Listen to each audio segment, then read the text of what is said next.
Kata Yesus kepadanya, "Akulah jalan dan kebenaran dan hidup. Tidak ada seorang pun yang datang kepada Bapa kalau tidak melalui Aku. Sekiranya kamu mengenal Aku, pasti kamu juga mengenal Bapa-Ku. Sekarang ini kamu mengenal Dia dan kamu telah melihat Dia." Kata Filipus kepadanya, "Tuhan, tunjukkanlah Bapa itu kepada kami. Itu sudah cukup bagi kami." Kata Yesus kepadanya, "Telah sekian lama Aku bersama-sama kamu, Filipus, namun engkau tidak mengenal Aku. Siapa saja yang telah melihat Aku, ia telah melihat Bapa. Bagaimana engkau berkata, 'Tunjukkanlah Bapa itu kepada kami'? Tidak percayakah engkau bahwa Aku di dalam Bapa dan Bapa di dalam Aku? Apa yang Aku katakan kepadamu, tidak Aku katakan dari diriku sendiri, tetapi Bapa yang tinggal di dalam Aku, Dialah yang melakukan pekerjaan-pekerjaannya. Percayalah kepadaku bahwa Aku di dalam Bapa dan Bapa di dalam Aku. Atau setidak-tidaknya, percayalah karena pekerjaan-pekerjaan itu sendiri. Sesungguhnya Aku berkata kepadamu, siapa saja yang percaya kepadaku, ia akan melakukan juga pekerjaan-pekerjaan yang lebih besar daripada itu. Sebab Aku pergi kepada Bapa, dan apapun yang kamu minta dalam namaku, Aku akan melakukannya, supaya Bapa dimuliakan di dalam Anak. Jika kamu meminta sesuatu kepadaku dalam namaku, Aku akan melakukannya." Hari ini tanggal 3 Mei, Pesta Santo Filipus dan Yakobus Rasul. Kedua orang kudus ini termasuk dalam ke-12 Rasul Yesus. Filipus yang berasal dari Betsaida di Galilea adalah seorang murid Yohanes Pembaptis. Ketika Yohanes memperkenalkan Yesus sebagai anak domba Allah, Filipus ada di situ. Penginjil Yohanes mengatakan bahwa Yesus memanggil Filipus menjadi muridnya sehari setelah ia memanggil Petrus dan Andreas.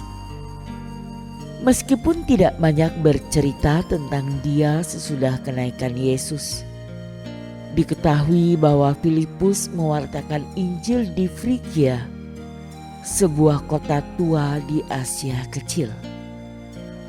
Clemens dari Alexandria mengatakan bahwa Filipus menderita penganiayaan hebat dan disalibkan dengan kepala di bawah, sebagaimana dialami Petrus di Roma pada masa pemerintahan Kaisar Domitianus.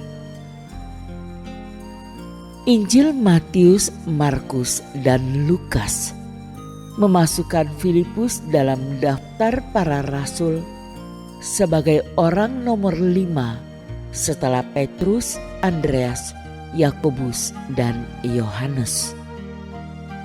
Wataknya yang spontan tanpa ragu-ragu terlihat jelas dalam lukisan Injil Santo Yohanes.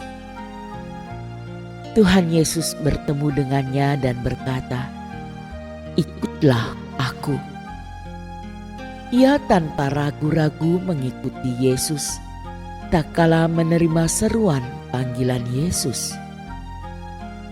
Keyakinannya tentang kedudukan Yesus sebagai Mesias yang dinantikan Israel dinyatakan jelas kepada Natanael. Kami telah menemukan Dia yang disebut oleh Musa dalam kitab Taurat dan para nabi, yaitu Yesus, anak Yusuf dari Nazaret. Natanael tidak ikut bergembira. Nazaret hanyalah sebuah kota kecil dan bukannya sebuah kota besar dan penting seperti Yerusalem. Jadi kata Natanael, mungkinkah sesuatu yang baik datang dari Nazaret? Tetapi Filipus tidak marah mendengar jawaban sahabatnya itu. Ia hanya mengatakan, "Mari dan lihatlah." Natanael pergi menjumpai Yesus.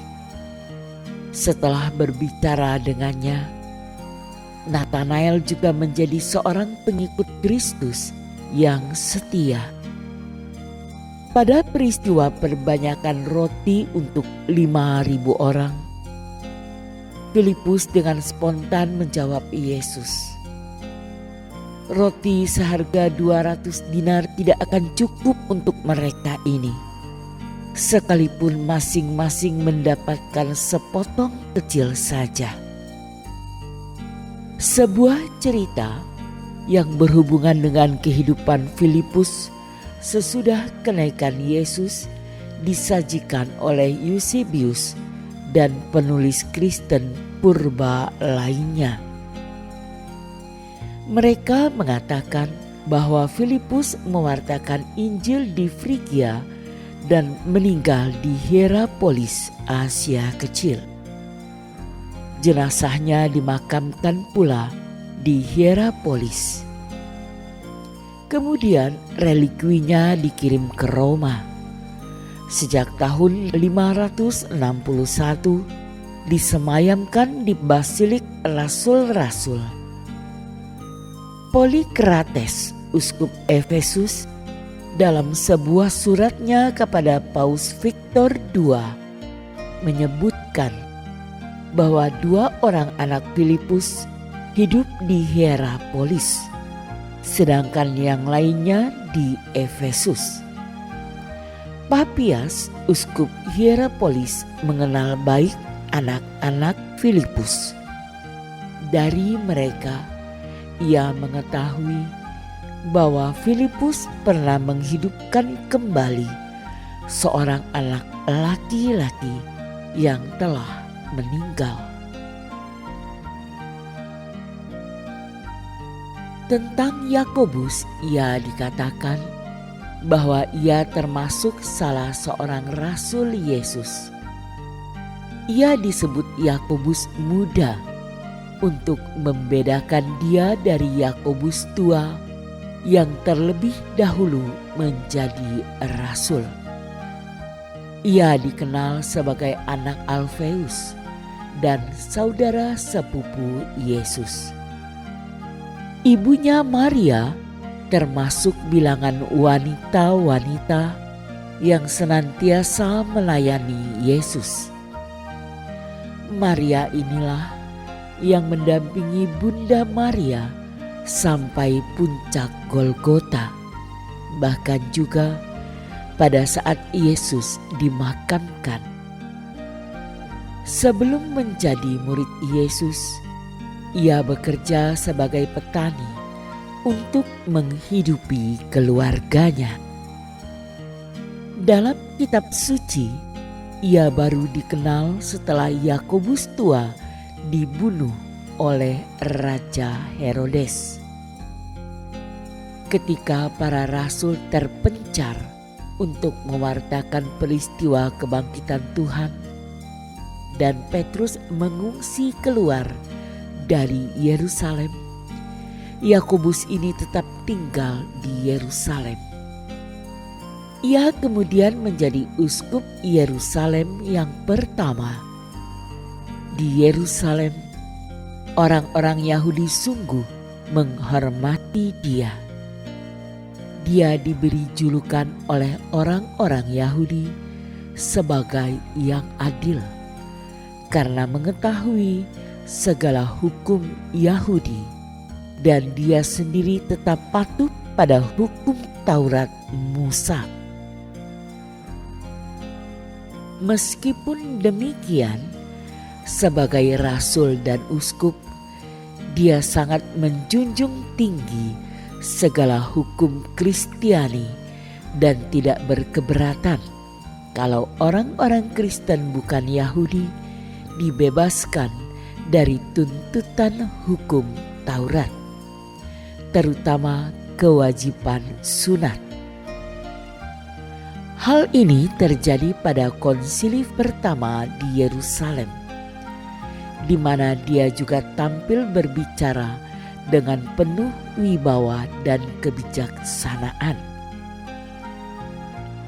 Santo Paulus menyebut Yakobus sebagai soko guru gereja sejajar dengan Santo Petrus dan Yohanes. Dalam masa kepemimpinannya sebagai uskup Yerusalem, ia berhasil mempertobatkan banyak orang Yahudi di Palestina.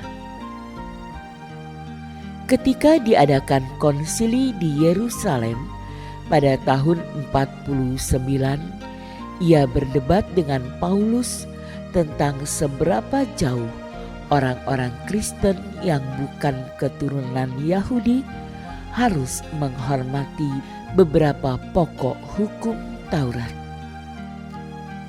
Karena ulah beberapa teman Yakobus, timbullah keonaran di Antiokhia melawan Paulus. Namun kedua rasul ini bersahabat karib. Ketika Paulus tiba di Yerusalem, Yakobuslah yang menasehatkan agar Paulus pergi ke bait Allah untuk mentahirkan diri dan memberi persembahan. Paulus menuruti nasihat Yakobus, tetapi ia ditangkap dan diseret ke hadapan pengadilan. Paulus sebagai warga negara Romawi minta diadili langsung oleh kaisar sendiri. Maka ia dikirim ke Roma. Demikian Paulus, rasul bangsa kafir itu sampai di Roma berkat perantaraan Yakobus. Tetapi sebaliknya, Yakobus dicurigai oleh orang-orang Yahudi karena mereka tidak mendapat kesempatan untuk membalas Paulus. Karena itu, beberapa tahun kemudian Yakobus ditangkap, dilemparkan dari menara bait Allah, lalu dirajam hingga mati pada tahun 62. Menurut sejarawan Hegesippus, Rasul Yakobus menghayati cara hidup yang amat keras, antara lain tidak makan daging dan minum anggur. Ia juga tidak memakai alas kaki dan pakaiannya hanya selembar saja. Banyak waktunya digunakan untuk berdoa sambil berlutut, sehingga kulit lututnya menjadi sangat tebal dan keras. Surat-suratnya yang lebih menonjolkan perwujudan cinta kasih kepada sesama, terutama yang miskin dan melarat, dimasukkan dalam kanon kitab suci. Semoga kita dapat meneladani hidup kedua rasul ini. Terima kasih, Tuhan memberkati.